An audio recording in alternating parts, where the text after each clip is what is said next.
Welcome to another episode of Yoga with Barry here on MyDubaiMyCity.com. Today we continue with the second of our 3 video series dedicated to 3 poses that can really help you gain flexibility in your hips. By opening the hips, you can start to alleviate symptoms of pain or discomfort in other parts of the body. If you have low back pain or tight hamstrings, it's most likely that it's your tight hips that are the real source of the problem. Everything stems from the hips. The hips are the core of the body and a huge base of support, housing lots of dense muscle tissue. Many try to gain lots of flexibility in the hips by trying to accomplish doing the splits or other such achievements. This is great, but remember that the hips have evolved to provide support and not mobility. This is the reason that the hips are often painful or difficult to stretch. However, if you are dedicated to full body wellness, take the time to learn these poses and ensure good hip flexibility and health. Other benefits from opening the hips, aside from reduced symptoms of pain throughout the whole body, can include better circulation through the body and a sense of emotional release. The Sanskrit name for our second pose today is Parsvottanasana. Parsva is Sanskrit for side, Ut for intense, and Tan for stretch or extend, together being intense side extension in English. Move from one of the cornerstone poses, downward facing dog. Swing or lightly step your foot up between your hands. Again, work to build core strength by placing the foot between the hands. Slowly lengthen your body to standing while turning your back foot flat. It's important to keep your back toes pointing forward as much as possible in order to help your hips remain square towards your front leg.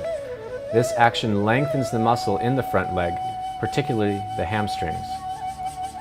And as you exhale, begin to gain extension out past your front leg, as if you were reaching for something on a shelf out in front of you.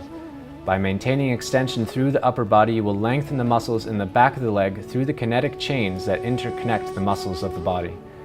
Any feeling of needing to reach a certain part of your leg, your shin or your foot, is created only by your mind. Go to a comfortable distance only. Your hands may only reach to your upper thigh, and this is fine. If your hands can reach the ground, then that is fine too. Take joy in the individual that you are, with the abilities that you have. You can use another cornerstone pose to enter this pose. In this variation, some may find easier or more comfortable. Start from child's pose and step one foot up between your hands.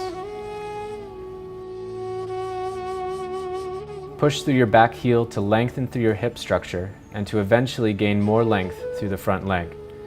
Set your back knee down once your leg is fully extended backwards. Rock your hips backward to straighten your front leg. Ensure that you flex the foot to point the toes towards the sky in order to maximize length through the back of the leg. Lastly, gain extension. The same rules apply here, where you must work to stay within your limits and mentally learn to be comfortable with this as you continue to grow in your practice and your flexibility. In each stretch that we come into, it takes at least 30 seconds to 1 minute for our nervous system to begin to retrain itself, which means that in order to make flexibility gains, we have to breathe and relax in each stretch for at least 30 to 60 seconds. Find what works best for you. Use props to make yourself comfortable and to allow yourself to release any tension out of your muscles.